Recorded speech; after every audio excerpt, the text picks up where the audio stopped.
चले चलो मालिक। So very good evening to all of you. I hope you all are doing great. आप सभी लोग बढ़िया होंगे और पढ़ाई लिखाई पर ध्यान दिया जा रहा होगा, ऐसे मैं उम्मीद कर लेता हूँ। हाँ, उम्मीदों पर दुनिया कायम है, तो मैं भी उम्मीद ही कर रहा हूँ। चले साहब, हमने इससे पहले पढ़ा था बेटा एक चैप्टर जिसका नाम था बैलेंस ऑफ पेमेंट। और क्योंकि बैलेंस ऑफ पेमेंट कहीं ना कहीं बात करता है बेटा countries inflow and outflow of foreign currency की। और मैंने उस समय आपको बोला था कि जो फॉरेन एक्सचेंज रेट करके जो आपका एक चैप्टर है सर, इसको और बीओपी को मिलाकर दोनों का वेटेज जो बनता है एग्जामिनेशन में बनता है बेटा 6 मार्क का। तो हमने बैलेंस ऑफ पेमेंट तो ऑलरेडी कर रखा है। आज हम चर्चा करने वाले हैं एक और चैप्टर की जिसका नाम है फॉरेन एक्सचेंज रेट। अगेन बेटा जब हम बैलेंस ऑफ पेमेंट कर रहे थे मैंने आपसे क्या बोला था कि हमने उस चैप्टर को उसी दिन बिल्कुल इन डेप्थ समझा था और खत्म कर लिया था। कुछ 20-25 मिनट आई थिंक हमने दिए थे। आज भी हम यही करने वाले हैं बेटा। जितने छोटे चैप्टर हैं हमने इसको बाद के लिए नहीं रखना है। आज हम इस चैप्टर को बेटा यहीं पर ही आराम से समझेंगे और यहीं पर ही इसको कर देंगे खत्म। चलेगा? चलो साहब शुरू करते हैं। सबसे पहला दिमाग में आता है कि sir what is the meaning of foreign exchange, not rate, only बात कर रहा हूं मैं फॉरेन एक्सचेंज की। तो सर आप जैसा जानते हैं हर कंट्री में अलग अलग करेंसीज चलती हैं for a medium of exchange. तो सर अगर हम इंडिया की बात करें तो इंडिया की करेंसी है सर रुपी। तो सर इंडिया की अगर बात करें तो रुपी को छोड़कर जितनी बाकी करेंसीज बचती हैं वो हमारे लिए सारी क्या कहलाएंगी? Foreign currency. और उनको ही हम बोलेंगे फॉरेन एक्सचेंज। बोलो बात समझ में आती इतना? आओ एक बार पढ़ लेते हैं। सर क्या लिखा? Foreign exchange means foreign currencies all currency other than domestic currency. और डोमेस्टिक करेंसी मतलब हमारे लिए कौन सी है? रुपी। रुपी को छोड़कर जितनी बाकी करेंसीज हैं, चाहे यूएस की डॉलर हो, चाहे जापान की येन हो, या बाकी जी जितनी पाउंड है, जितनी भी करेंसीज हैं उन सारों को हम क्या बोलेंगे? फॉरेन एक्सचेंज या फॉरेन करेंसीज। अगला क्या होता है? हाँ, बिल्कुल दिनार भी होती है। अब दूसरा आता है सर फॉरेन एक्सचेंज रेट। दोनों में अंतर है बेटा। फॉरेन करेंसीज मतलब सारी की सारी वो करेंसीज डोमेस्टिक करेंसी को छोड़कर, जबकि फॉरेन एक्सचेंज रेट एक कई रेट की बात कर रहा है। सर कौन सी रेट? एक ऐसी रेट जिस पर आप अपनी करेंसी को कन्वर्ट करते हो दूसरी कंट्री की करेंसी में। आओ सर पढ़ लेते हैं। Sir the rate at which currency of one country can be exchange for the currency of another country. Sir एक ऐसी रेट जिस पर आप एक कंट्री की करेंसी को एक्सचेंज करते हो, कन्वर्ट करते हो दूसरी कंट्री की करेंसी में, उस रेट को हम बोलते हैं फॉरेन एक्सचेंज रेट। अच्छा, आपने हमने सबने एक चीज सुन रखी ना, से फॉर एग्जांपल कि सर $1 इक्वल्स टू 75 रुपीज।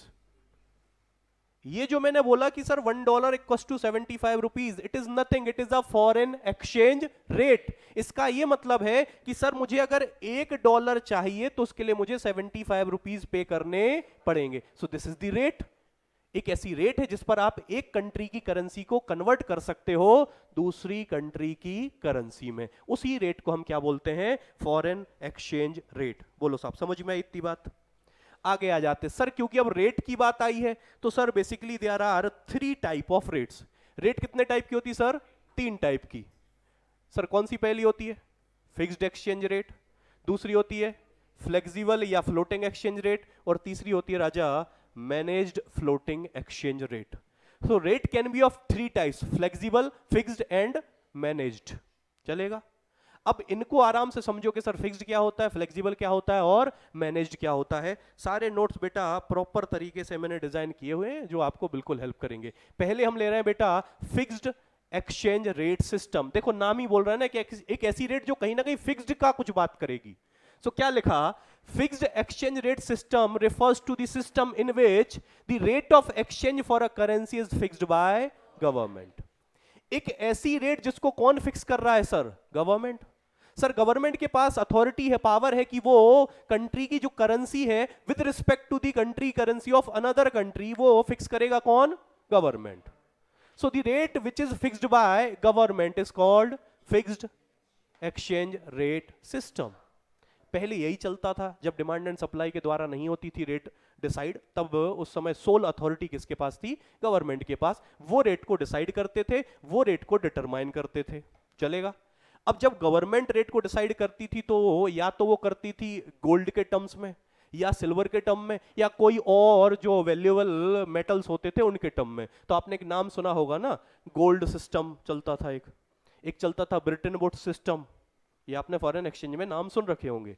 तो या तो होता था गोल्ड सिल्वर या किसी वैल्यूएबल मेटल्स के टर्म में रेट को सेट किया जाता था, फिक्स्ड किया जाता था, या ब्रिटेन वुड में यह था कि बेटा सारी कंट्री की करेंसी को पहले वो किस में सेट करते थे, इन terms of dollar, US dollar, और फिर वहां से कंट्री की वैल्यूज को सेट, करेंसी को सेट किया जाता था, उसको बोलते थे ब्रिटेन वुड, जो अल्टीमेटली अभी तो फिलहाल इतना डीप आपके सिलेबस में रहा नहीं। आपको इतना याद रखना है कि फिक्स्ड एक्सचेंज रेट सिस्टम वो सिस्टम है जिसमें कंट्री की करेंसी है जो वो कौन सेट करेगा, कौन फिक्स करेगा, गवर्नमेंट। आओ साहब, अब क्वेश्चन आने लगे बेटा मेरिट और डीमेरिट को लेकर, कि अगर कल को उन्होंने तुमसे क्वेश्चन पूछा रिलेटिंग टू फिक्स्ड या फ्लेक्सिबल, तो वो आपके साथ उसमें मेरिट और डीमेरिट भी पूछ लेते हैं। आओ साहब पढ़ लेते हैं जल्दी से। फिक्स्ड एक्सचेंज रेट के फायदे क्या है सर? सबसे पहला फायदा तो यही कि सर वो स्टेबिलिटी प्रोवाइड करेगा। डिमांड और सप्लाई की वजह से जो रेट डिसाइड होता है बेटा, उसमें स्टेबिलिटी की कोई गारंटी नहीं है। स्टेबिलिटी में तो फिर गवर्नमेंट ने इंटरवेंशन करना पड़ेगा स्टेबल करने के लिए, लेकिन क्योंकि अब एक रेट जो डिसाइड ही खुद गवर्नमेंट कर रहा है, तो कहीं ना कहीं वो क्या प्रोवाइड करेगा, स्टेबिलिटी प्रोवाइड करता है। कोऑर्डिनेशन ऑफ मैक्रो पॉलिसीज भी होती थी। It prevent speculation. आज जो सिस्टम चलता है वो चलता है बेटा flexible, in which rate is decided by demand and supply. अब इसमें क्योंकि गवर्नमेंट का इंटरवेंशन तो है नहीं वैसे डायरेक्टली, तो स्पेकुलेशन के चांसेस अभी बिल्कुल पॉसिबल होते हैं। उस समय बेटा ये भी फायदा होता था कि स्पेकुलेशन के कोई भी चांसेस नहीं होते थे। नुकसान क्या है sir? It does not encourage venture capital. There is a possibility of under and over valuation of currency. हर सरकार ये चाहेगी कि हमारी करेंसी तो क्या रहे, दूसरे के कंपैरिजन में ज्यादा रहे, ज्यादा वैल्यूएबल रहे। तो कभी कभी ऐसा हो सकता है या चांसेस हो सकते थे कि या तो ओवर वैल्यूएशन हो जाए या अंडर वैल्यूएशन हो जाए। Government has to maintain 100% gold reserve. जैसा मैंने बोला कि जनरली किसके टर्म में होती थी, गोल्ड की वैल्यू के रूप में, तो गोल्ड रिजर्व आपको मेंटेन करने पड़ते थे 100% अकॉर्डिंग टू दी करेंसी की वैल्यू। तो ये भी एक टेंशन था। अब इस टेंशन से फ्री होने के लिए हमने निकाला सेकंड रेट ऑफ सिस्टम, जिसका नाम हुआ फ्लेक्सिबल एक्सचेंज रेट सिस्टम, जो अभी करंट में आपको देखने को मिल रहा है। विद गवर्नमेंट इंटरवेंशन तो वो आ जाता है आपका मैनेज्ड में। चलो sir, flexible exchange rate system has been a system जिसमें जो करेंसी की वैल्यू होगी वो कौन डिटरमाइन करेगा, मार्केट फोर्सेस। और मार्केट फोर्सेस होते हैं दो ही, demand and supply. So flexible exchange rate is the rate which is determined by demand and supply. अब यहां पर गवर्नमेंट का कोई भी इंटरवेंशन नहीं होता था। डिमांड कैसी है फॉरेन करेंसी की, सप्लाई कैसी है, और उसके द्वारा रेट को डिटरमाइन किया जाता था। आपने एक चैप्टर पढ़ा होगा बेटा माइक्रो इकोनॉमिक्स में, क्लास 11th में, वो प्राइस डिटर्मिनेशन को लेकर, मार्केट इक्विलिब्रियम को लेकर, और वहां पर आप कुछ ऐसा पढ़ते थे बेटा, और वो ही यहां पर बोला जा रहा है। ये होता था बेटा डिमांड और ये होता था बेटा सप्लाई। एंड अगर जहां पर डिमांड और सप्लाई बराबर होते थे उसको बोलते थे आप इक्विलिब्रियम प्राइस। इसी को यहां बोलते हैं इक्विलिब्रियम रेट, क्योंकि प्राइस तो बोल नहीं सकते, यहां पर उसको क्या बोलते हैं, rate. So the rate which is determined by demand and supply. तो फ्लेक्सिबल एक्सचेंज रेट में बेटा डिमांड और सप्लाई मिलकर काम करते हैं, और इसलिए इसको बोलते हैं फ्लेक्सिबल या फ्लोटिंग एक्सचेंज रेट। बोलो बात समझ में आती साहब? चलो साहब आगे आ जाते हैं। अब क्योंकि इसमें भी बेटा मेरिट डीमेरिट की बात है, तो अब फ्लेक्सिबल एक्सचेंज रेट के फायदे क्या हैं? सबसे पहला तो सर गोल्ड रिजर्व रखने की अब कोई जरूरत नहीं है, जो आपको फिक्स्ड में होती थी। Sir international mobility of capital बहुत इजीली हो सकता है, कोई दिक्कत वाली बात नहीं है। वेंचर कैपिटल उसमें नहीं होती थी, इसमें है बेटा। ऑप्टिमम रिसोर्सेज का अलोकेशन भी आप कर सकते हो। इस पर बहुत ज्यादा मैं बेटा फोर्स नहीं कर रहा हूं, क्योंकि एक बेसिक थ्योरी है जो आपको पढ़ लेनी है। मैं ऐसा कोशिश कर रहा हूं कि this is a revision lecture, तो उतना ही आपको बताऊं जो एग्जाम पॉइंट ऑफ व्यू से मुझे लगता है मेरी साइड से मुझे देना चाहिए।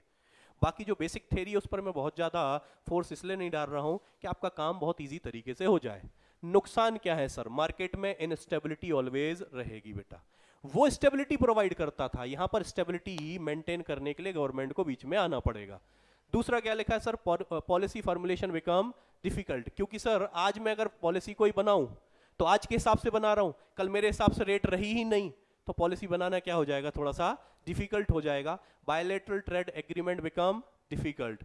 अब कंट्रीज के बीच में जब भी आप ट्रेड करोगे थोड़ा सा इजी हो जाएगा, क्योंकि हर आदमी ये चाहेगा कि सर करेंसीज जो हो वो मेरे हिसाब से सेट हो। अगर आज आप इंपोर्ट एक्सपोर्ट करते हो तो अगर मैं एक्सपोर्ट करूं बेटा तो मैं ये चाहूंगा कि मुझे जो पेमेंट मिले वो रुपये के टर्म में मिले, लेकिन जिस कंट्री को मैं भेज रहा हूं वो ये चाहेगा कि पेमेंट वो उसके टर्म में दे। अगर आप रीजन समझ पाओ तो समझो। अगर मैं रुपये के टर्म में उससे मांगूंगा तो डॉलर की वैल्यू कुछ भी है, मुझे उससे क्या करना, मुझे 1 करोड़ रुपीस चाहिए तो मुझे अल्टीमेटली कितने मिलेंगे, 1 करोड़। लेकिन इंस्टेड ऑफ 1 करोड़ अगर मैंने उससे बोला होता कि आप मुझे $10,000 दे देना, तो वो देता तो $10,000, लेकिन कल को अगर रुपी डिवैल्यू हो जाता तो मेरे 1 करोड़ आते क्या उससे कम आते, तो नुकसान मेरा हो जाता कि नहीं हो जाता। तो कहीं ना कहीं हर कंट्री अपने आप को क्या करेगी, बचाना चाहेगी इस फ्लक्चुएशन के लॉस से। तो थोड़ा सा ट्रेड करना बेटा पॉसिबल या थोड़ा सा मुश्किल हो जाता है बेटा। ये कुछ इसके मेरिट और डीमेरिट थे। ये आया फिर सबसे बढ़िया सिस्टम जिसका नाम हुआ managed floating rate of exchange. So basically this is the hybrid of fixed and flexible. Initially sir rate कौन डिसाइड करेगा, मार्केट फोर्सेस। और जब लगेगा कि करेंसी अप्रिशिएट और डेप्रिशिएट हो रही है तो बीच में कौन आ जाएगा, गवर्नमेंट, उसको स्टेबल करने के लिए। क्या लिखा है sir, exchange rate is the rate determined by the market forces and central bank stabilize the exchange rate in case of appreciation or depreciation।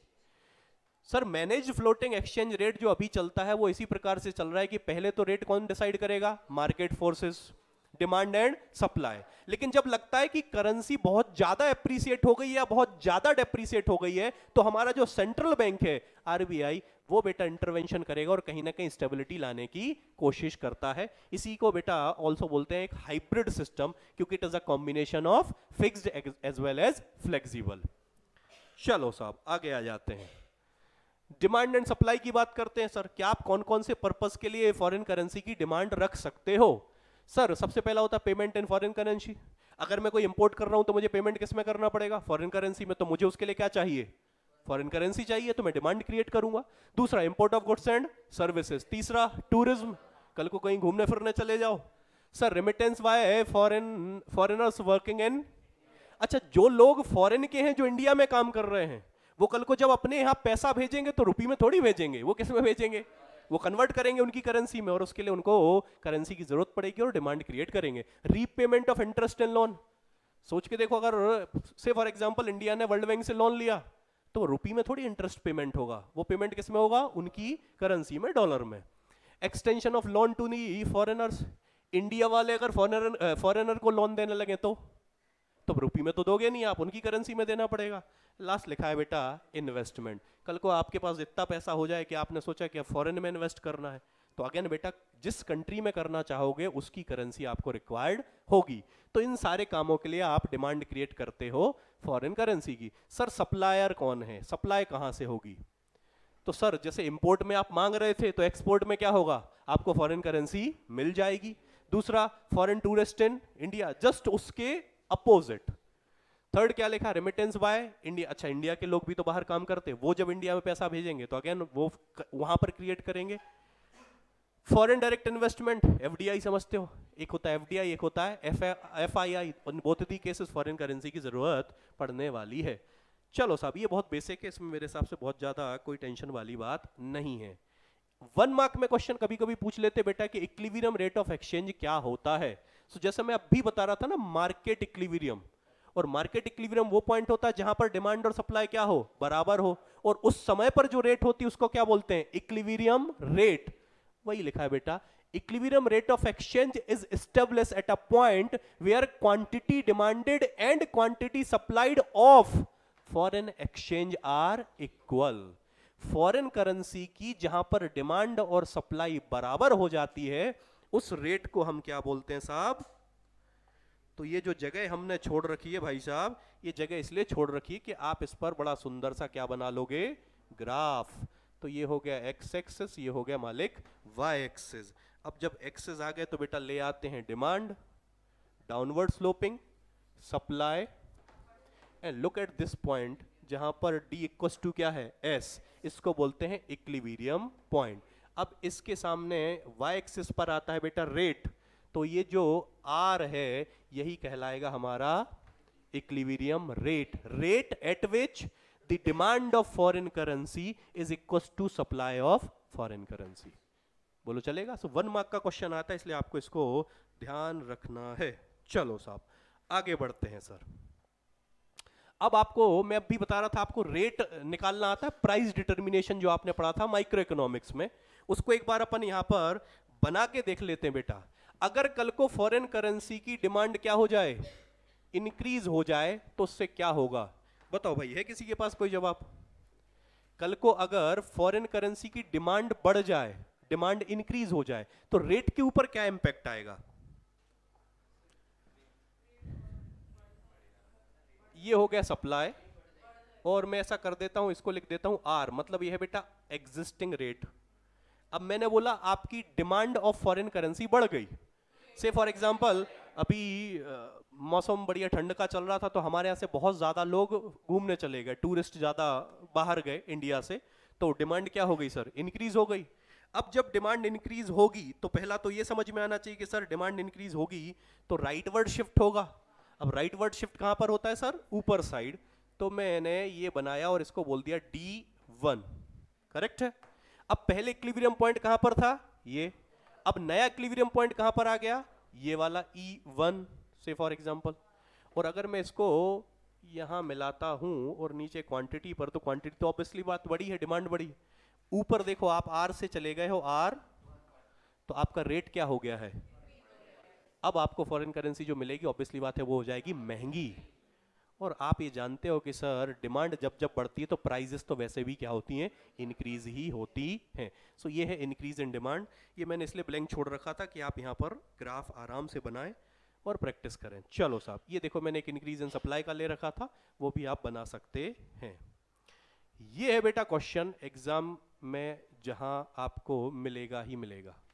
Sir क्योंकि आप समझो due to change in demand and supply rate क्या होते हैं? कम बढ़ रहे, अभी हमने देखा। अगर आपकी डिमांड और सप्लाई में चेंजेस होंगे तो आपके रेट भी उस हिसाब से क्या होंगे? फ्लक्चुएट होंगे, चेंज होंगे। और इसी फ्लक्चुएशन की वजह से एक कॉन्सेप्ट राइज हुआ जिसका नाम हुआ एप्रिसिएशन और डेप्रिसिएशन। चलेगा?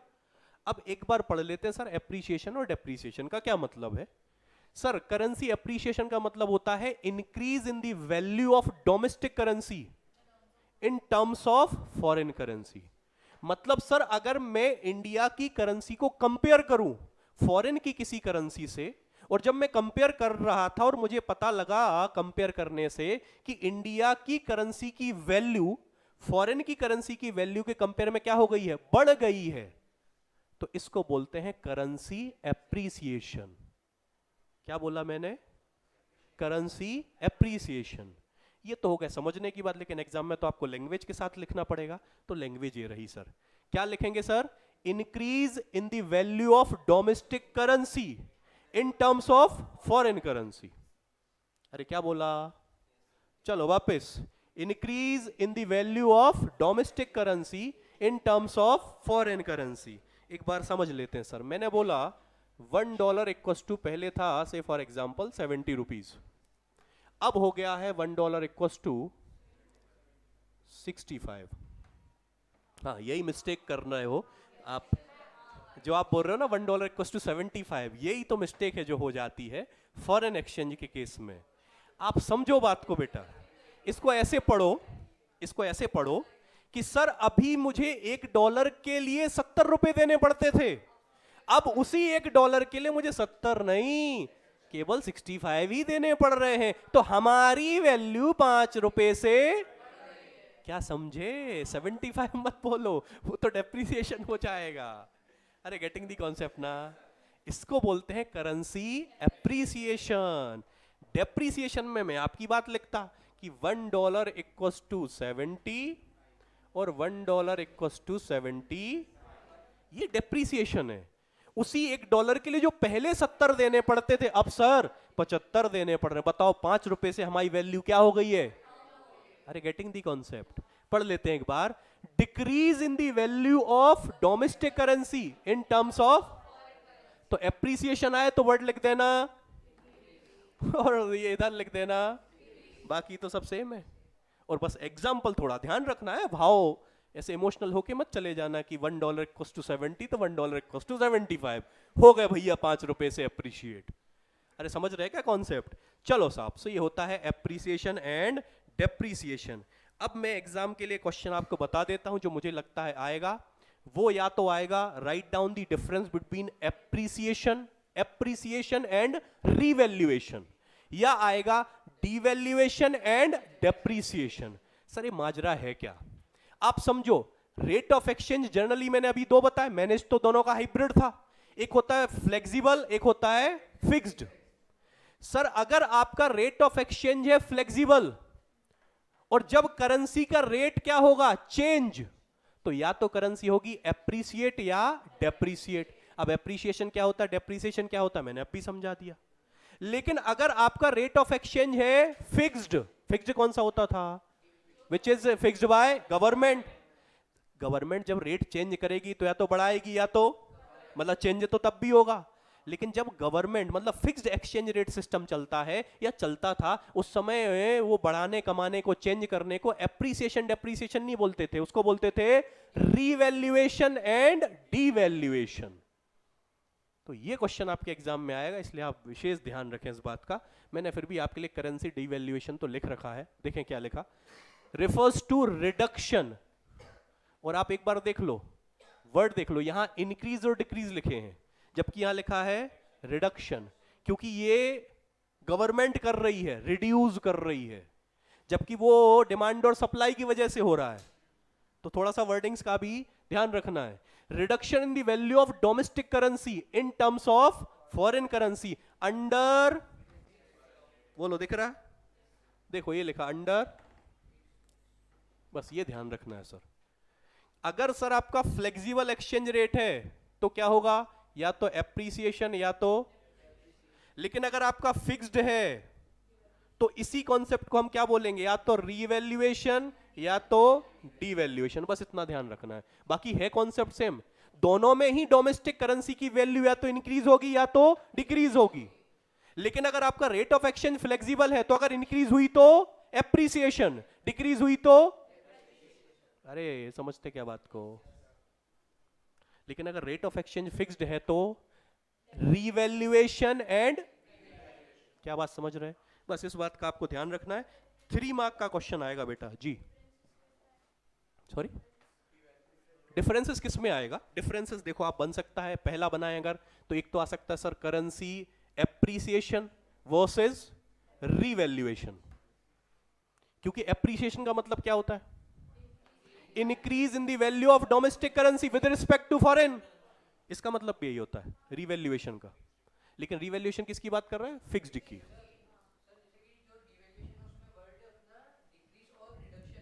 हाँ लिखा है इंक्रीज और डिक्रीज, मतलब अच्छा रीवैल्यूएशन में क्या होगा, ओके ओके ओके, तो इंक्रीज ही लिखेंगे बेटा बेसिकली, क्योंकि आप अल्टीमेटली ये तो लिख ही रहे हो ना, ये तो आपको हर जगह लिखना पड़ेगा, ये तो आपको स्पेसिफिक बताना ही पड़ेगा कि जब भी हम डिवैल्यूएशन और रीवैल्यूएशन की बात करते हैं तो वो कॉन्सेप्ट होता है गवर्नमेंट का, जबकि एप्रिसिएशन और डेप्रिसिएशन की बात करते हैं तो वो होता है मार्केट फोर्सेस का। तो वो आपका काम हो जाएगा, चलेगा। सो एक तो डिफरेंस हो गया एप्रिसिएशन और रीवैल्यूएशन, दूसरा हो गया सर डेप्रिसिएशन एंड डिवैल्यूएशन का। 3 मार्क का क्वेश्चन आपके एग्जाम में बन सकता है, चलेगा। चलो साहब आ जाते हैं आगे, चले आगे, आओ साहब। अगला आ जाता है foreign exchange market.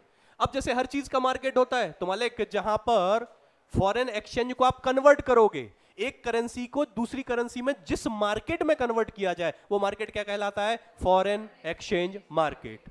So foreign exchange market in which currency is currency of a various countries are converted or exchanged for one another। भाई मुझे रुपी को कन्वर्ट करना है डॉलर में, तो कहीं तो जाना पड़ेगा ना, जहां मैं जाऊंगा जहां पर इसका कन्वर्जन होता हो उस मार्केट को आप क्या बोलोगे, फॉरेन एक्सचेंज मार्केट। चलो फॉरेन एक्सचेंज मार्केट के फंक्शंस क्या क्या है? सबसे पहला है ट्रांसफर फंक्शन।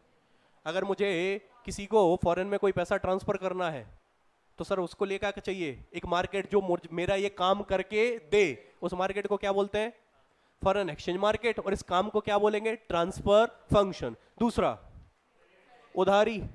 सर अगर ट्रेड करना है तो चाहे डोमेस्टिक ट्रेड हो या इंटरनेशनल ट्रेड हो, अरे क्रेडिट तो चाहिए मालिक। तो क्रेडिट देने की फैसिलिटी कौन देता है? Foreign exchange market. अगला क्या बेटा? Hedging function. आप समझते हो जब आप फॉरेन करेंसी में काम करते हो और बेटा demand and supply daily change हो रही है, रेट डेली चेंज हो रहे हैं, तो जो करेंसी फ्लक्चुएशन की वजह से जो लॉसेस हो रहे हैं या हो सकते हैं, उन लॉसेस के बचने के लिए मैं क्या करता हूं? हेजिंग फंक्शन को यूज करता हूं। तो वो भी कौन प्रोवाइड करता है सर? Foreign exchange market. आओ साहब, ऑपरेशन कैसे होते हैं? तो ये अगर आपने कभी मूवी देखी हो सिंघम, और सिंघम मूवी का ये सीन था, और उस सीन में जो हमारे विलेन साहब हैं जयकांत शिकरे, वो जब पहली बार आते हैं ना, जहां पर ये फर्स्ट टाइम मुलाकात होती है इनके, हाँ शिवगढ़ में, करेक्ट। कितना याद है बच्चे को, देखो अभी कोई कॉन्सेप्ट उठा के पूछ लो, बच्चा बोलेगा सर वी डोंट नो। तो ये जब पहली बार मुलाकात होती है, अगर आपको याद हो ना, ये भाई साहब विलेन ना अपने भाई साहब, अब मैं ये वीडियो दिखा नहीं सकता हूं यूट्यूब पे ड्यू टू कॉपीराइट, वो कॉपीराइट क्लेम हो जाता है यूट्यूब पे, ये थोड़ा सा इशू है। अदरवाइज मैं आपको दिखाता यहां पर वो डायलॉग मारते हैं। ये डायलॉग मारते हैं कि अभी तुम जहां खड़े हो ना, ये विलेन भाई साहब बोल रहे हैं इनको, ये विलेन भाई साहब बोल रहे हैं इनको, सिंघम को, हमारे हीरो साहब को, कि अभी तुम जहां खड़े हो ना, मैं इसको अभी शमशान बना सकता हूं, अभी के अभी। याद आया किसी को? ऐसे 3 बार 3 डायलॉग है, अभी के मतलब अभी के अभी को जब मैं अगर इंग्लिश में कन्वर्ट करूं, मतलब ऑन द स्पॉट। अरे झगड़े 2 टाइप के ही होते हैं ना, है कि तू रोक मैं बुला रहा हूं अभी के, और दूसरा झगड़ा ऐसा होता है देख लेंगे। देख लेंगे मतलब तू फ्यूचर की बात कर रहा है, तू फ्यूचर की बात कर रहा है। तो फॉरेन एक्सचेंज मार्केट में भी ट्रांजैक्शन 2 ही होते हैं, या तो अभी के अभी या देख लेंगे बाद में। जो अभी के अभी होते हैं उसको बोलते हैं स्पॉट मार्केट, ये वाला सीन। और जो तुम में दम नहीं होती, तुम्हें खुद डर लग रहा है, तुम बोलते हो रुक जा देख लेंगे कभी बाद में, मतलब तुम फ्यूचर की बात कर रहे हो, उसको बोलते हैं बेटा फॉरवर्ड मार्केट। तो इस तरीके से बेटा आप ये याद रख सकते हो, एक बार पढ़ लेते हैं। सर स्पॉट मार्केट में क्या होगा? Sale and purchase of foreign currencies affected at a prevailing rate of exchange on the spot. Sir आप फॉरेन करेंसीज को जो सेल परचेज कर रहे हो वो ऑन द स्पॉट कर रहे हो, जो रेट अभी प्रिवेल है मार्केट में, अभी चल रही उसी रेट पर खरीद रहे हो। आप कोई भी फ्यूचर का काम नहीं कर रहे हो, उसको बोलते हैं स्पॉट मार्केट या स्पॉट ट्रांजैक्शन। जबकि आप फॉरवर्ड मार्केट में देखो हमेशा क्या होगा, आज आप खड़े होकर सेल और परचेज की बात तो कर रहे हो, लेकिन खरीदोगे आज नहीं, खरीदोगे फ्यूचर डेट पर। सर फॉरवर्ड मार्केट आया क्यों? आपको मैं एक कॉन्सेप्ट हल्का सा समझा देता हूं। आप समझो आज की डेट क्या है बेटा? अभी की डेट तो वैसे भी नहीं भूलते होगे आप लोग, 14 तारीख तक तो याद ही रखते होगे क्या क्या आ रहा है डेली। आज से फॉर एग्जांपल मैंने फॉरेन से कोई चीज इंपोर्ट करवाई, मुझे इसका पेमेंट करना है, से फॉर एग्जांपल मार्च में ले लें 31 मार्च को, मेरे को पेमेंट कब करना है? 31 ऑफ मार्च को। अब बताओ फरवरी से मार्च तक जाने में तो अभी टाइम है, और मुझे ये टेंशन हो रही है कि यार ऐसा ना हो कि 31 ऑफ मार्च तक जाते जाते जब मुझे पेमेंट करना पड़े तो मेरी करेंसी क्या हो जाए?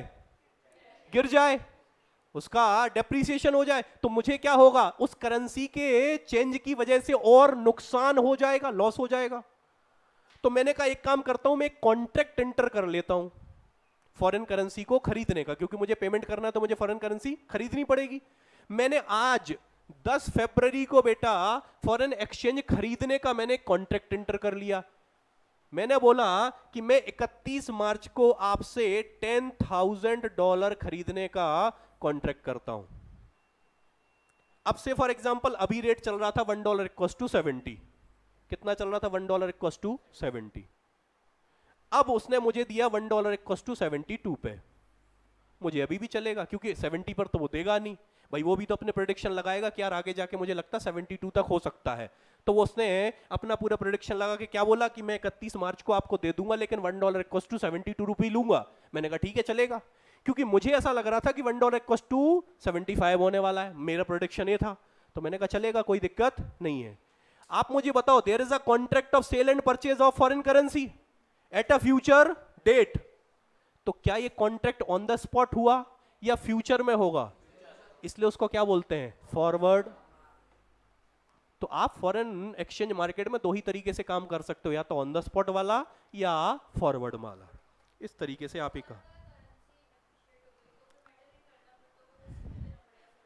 हाँ एग्जैक्टली। अब वो आपका प्रिडिक्शन गलत है। अगर कल को मैडम ऐसा बोल रही कि $1 इक्वल्स टू 68 हो गया तो बेटा वादा किया तो वादा, फिर तो कॉन्ट्रैक्ट है। और कल को अगर कॉन्ट्रैक्ट ब्रीच करते हो तो फिर अलग डैमेजेस वगैरह जो अगर आपने डिसाइड कर रखे हैं वो आपको देने पड़ेंगे।